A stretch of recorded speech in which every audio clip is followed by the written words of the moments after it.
Hi friends, ನಮಸ್ತೆ. Welcome to my Kannada village channel. ನಾನು ನಿಮ್ಮ ಮೋನಿಕಾ. ಎಲ್ಲರೂ ಹೇಗಿದ್ದೀರಾ ಅಂತ ಕಮೆಂಟ್ ಸೆಕ್ಷನ್ ಕಮೆಂಟ್ ಮಾಡಿ. ನಾನಂತೂ ತುಂಬ ಚೆನ್ನಾಗಿದ್ದೀನಿ.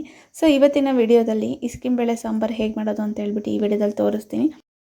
ತುಂಬಾ ಟೇಸ್ಟಿಯಾಗಿರುತ್ತೆ. ನಮ್ಮ ವಿಲೇಜ್ ಸ್ಟೈಲಲ್ಲಿ ತೋರಿಸ್ತೀನಿ. ಅದಕ್ಕೆ ಬೇಕಾಗಿರೋಂಥ ಇಂಗ್ರೀಡಿಯೆಂಟ್ಸು ಬೆಳ್ಳುಳ್ಳಿ, ಈರುಳ್ಳಿ, ಹಾಗೆ ಒಂದು ಸ್ವಲ್ಪ ಕೊತ್ತಂಬರಿ ಸೊಪ್ಪು, 2 ಟೊಮೊಟೊ, ಒಂದು ಸ್ವಲ್ಪ ಕಾಯಿ ತುರಿ, ಹಾಗೆ ಇಸ್ಕಿಂಬೇಳೆ ಕಾಳು. ರುಬ್ಬೋದಕ್ಕೆ ಮಸಾಲೆನ ಹುರ್ಕೋಬೇಕು. ಸೊ ಅದಕ್ಕೆ ಒಂದು ಬಾಣಲಿ ಇಕ್ಕಿದ್ದೀನಿ. ಅದಕ್ಕೆ 1 ಟೇಬಲ್ ಸ್ಪೂನ್ ಎಣ್ಣೆ ಹಾಕ್ತಿದ್ದೀನಿ. ಅದಕ್ಕಾದ ನಂತರ ಒಂದು ಸ್ವಲ್ಪ ಬೆಳ್ಳುಳ್ಳಿ, ಕಟ್ ಮಾಡಿ ಇಟ್ಕೊಂಡಿರೋ ಅಂಥ ಈರುಳ್ಳಿ ಹಾಕಿ ಲೈಟಾಗಿ ಫ್ರೈ ಮಾಡ್ಕೋಬೇಕು. ಈ ಥರ ಹುರಿದು ಹಾಕಿದ್ರೆ ಟೇಸ್ಟ್ ಇರುತ್ತೆ. ಒಂದು ಸ್ವಲ್ಪ ಸಾಂಬಾರು ಡಿಫ್ರೆಂಟ್ ಟೇಸ್ಟ್ ಬರುತ್ತೆ. ಇದನ್ನು ಲೈಟಾಗಿ ಫ್ರೈ ಮಾಡ್ಕೋಬೇಕು. ತೀರಾ ಬ್ರೌನ್ ಕಲರ್ ಬರೋ ಅವಶ್ಯಕತೆ ಇಲ್ಲ. ಲೈಟಾಗಿ ಫ್ರೈ ಆಗಿದ ತಕ್ಷಣ ಒಂದು ಬಟ್ಲಿಗಾಗಲಿ ಒಂದು ಪ್ಲೇಟ್ಗಾಗಲಿ ಟ್ರಾನ್ಸ್ಫರ್ ಮಾಡ್ಕೊಂಡಿದ್ದೀನಿ. ಸೊ ಇದೇ ಬಾಣಲಿಗೆ ಒಂದು ಸ್ವಲ್ಪ ಎಣ್ಣೆ ಹಾಕಿ ಚಿಕ್ಕದಾಗಿ ಕಟ್ ಮಾಡಿರೋಂಥ ಕಾಯಿ ಪೀಸಸ್ಸು ಹಾಕಿ ಹುರ್ಕೊತಿದ್ದೀನಿ. ಈ ಥರ ಕಾಯಿ ಪೀಸ್ ಹುರ್ಕೊಂಡು ಸಾಂಬಾರೊಳಗೆ ಹಾಕಿದ್ರೆ ತುಂಬಾ ಟೇಸ್ಟಿಯಾಗಿರುತ್ತೆ. ಇದು ಮಿಕ್ಸಿಗಲ್ಲ ಈ ಕಾಯಿ ಪೀಸ್ ಹುರಿಯೋದು. ಸೊ ಸಪ್ರೇಟಾಗಿ ಇಕ್ಕಿ ಸಾಂಬಾರೊಳಗೆ ಹಾಕೋದು. ಸೊ ಕಾಳು ಜೊತೆ ಹಾಕಿದ್ರೆ ತುಂಬಾ ಟೇಸ್ಟಿಯಾಗಿರುತ್ತೆ. ಹಾಗೆ ಮಧ್ಯದಲ್ಲಿ ಊಟ ಮಾಡಬೇಕಾದ್ರೆ ಸಿಗ್ತಿರುತ್ತಲ್ಲ, ಅವಾಗ ಚೆನ್ನಾಗಿರುತ್ತೆ. ಕಾಯಿ ಪೀಸು ಆಪ್ಷನಲ್ಲು, ಬೇಕು ಅಂತಂದರೆ ಹಾಕ್ಕೊಳ್ಳಿ, ಇಲ್ಲಾಂದರೆ ಸ್ಕಿಪ್ ಮಾಡಿ. ಸೊ ಮಿಕ್ಸಿ ಜಾರ್ಗೆ ಹುರಿದಿಟ್ಟಿರೋ ಅಂಥ ಈರುಳ್ಳಿ, ಬೆಳ್ಳುಳ್ಳಿ ಹಾಕ್ತಿದ್ದೀನಿ. ಅದಕ್ಕೇ ಕೊತ್ತಂಬರಿ ಸೊಪ್ಪು, ಹಾಗೆ ಒಂದು ಸ್ವಲ್ಪ ಟೊಮೊಟೊ, ಹಾಗೆ ಒಂದು ಸ್ವಲ್ಪ ಕಟ್ ಮಾಡಿರೋ ಅಂಥ ಕಾಯಿ ತುರಿ ಹಾಕ್ತಾಯಿದ್ದೀನಿ. ಇದಕ್ಕೆ 2 ಟೇಬಲ್ ಸ್ಪೂನ್ ಖಾರದ ಪುಡಿ ಹಾಕ್ತಾಯಿದ್ದೀನಿ. ನೀವು ಬೇಕು ಅಂತಂದರೆ ಎಕ್ಸ್ಟ್ರಾ ಹಾಕ್ಕೋಬೋದು, ಇಲ್ಲಾಂದರೆ ಕಮ್ಮಿ ಹಾಕ್ಕೋಬೋದು.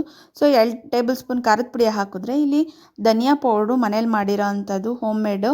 ಸೊ ಒಂದು ಸ್ವಲ್ಪ ಅರ್ಧ ಸ್ಪೂನ್ ಜಾಸ್ತಿ ಹಾಕ್ತಾಯಿದ್ದೀನಿ, 2.5 ಸ್ಪೂನು.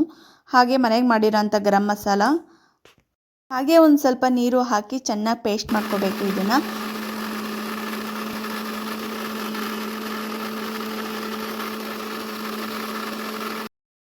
ಇವಾಗ ಮಿಕ್ಸಿಗೆ ಹಾಕ್ಕೊಂಡಿರೋದು ಆಗಿದೆ ನೋಡಿ. ಎಷ್ಟು ಫೈನಾಗಿ ಪೇಸ್ಟ್ ಮಾಡ್ತೀವೋ ಅಷ್ಟು ಚೆನ್ನಾಗಿರುತ್ತೆ ಸಾಂಬಾರು. ಇಲ್ಲ ಅಂತಂದರೆ ಟೇಸ್ಟ್ ಬರಲ್ಲ. ಒಂದು ಸಲ ಚೆಕ್ ಮಾಡಿ ನೋಡಿ.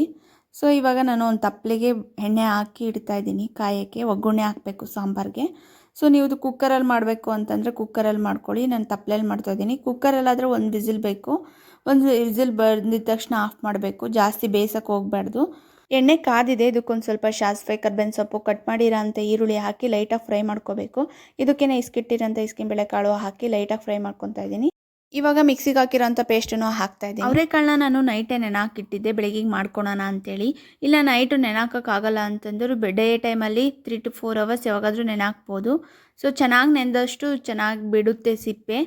ಸೊ ಇವಾಗ ಆಗಿದೆ ನೋಡಿ. ನಾನು ಎಷ್ಟು ಬೇಕೋ ಅಷ್ಟು ಕನ್ಸಿಸ್ಟಿ ನೋಡಿಕೊಂಡು ನೀವು ವಾಟರ್ ಹಾಕೋಬೋದು. ಸೊ ಇದಕ್ಕೆ ಹುರಿದಿಟ್ಟಿರೋಂಥ ಕಾಯಿ ಪೀಸು ನಾನು ಏನು ಸಪ್ರೇಟ್ ತೆಗ್ದಿಟ್ಟಿದ್ನಲ್ಲ ಅದು ಹಾಕ್ತಾಯಿದ್ದೀನಿ. ಅದಕ್ಕೊಂದು ಸ್ವಲ್ಪ ಉಪ್ಪು ಹಾಕಿ ಚೆನ್ನಾಗಿ ಮಿಕ್ಸ್ ಮಾಡಿ ಈ ಟೈಮಲ್ಲಿ ಟೇಸ್ಟ್ ಎಲ್ಲ ನೋಡ್ಕೊತೀನಿ, ಉಪ್ಪು ಖಾರ ಎಲ್ಲ ಆಗಿದೆಯಲ್ವಾ ಅಂತೇಳಿ. ಸೊ ಎಲ್ಲ ಕರೆಕ್ಟಾಗಿದ್ದರೆ ನೋಡಿ ಕುದಿಯೋಕ್ಕೆ ಬಿಡ್ತೀನಿ. ಸೊ ಇನ್ನೇನು ಒಂದು ಸ್ವಲ್ಪ ಹೊತ್ತು, ಜಾಸ್ತಿ ಹೊತ್ತು ಬೇಯಿಸ್ಬೇಡ್ದು ಇದನ್ನು. ಎಲ್ಲ ಒಂಥರ ಚೆನ್ನಾಗಿರಲ್ಲ, ಜಾಸ್ತಿ ಬೆಂದರೆ ಕದ್ರೋಗ್ಬಿಡುತ್ತೆ. ಸೊ ಮೀಡಿಯಮಾಗಿ ಒಂದು ಸ್ವಲ್ಪ ಹೊತ್ತು ಬೆಂದರೆ ಸಾಕು, ರೆಡಿಯಾಗಿ ಹೋಗುತ್ತೆ.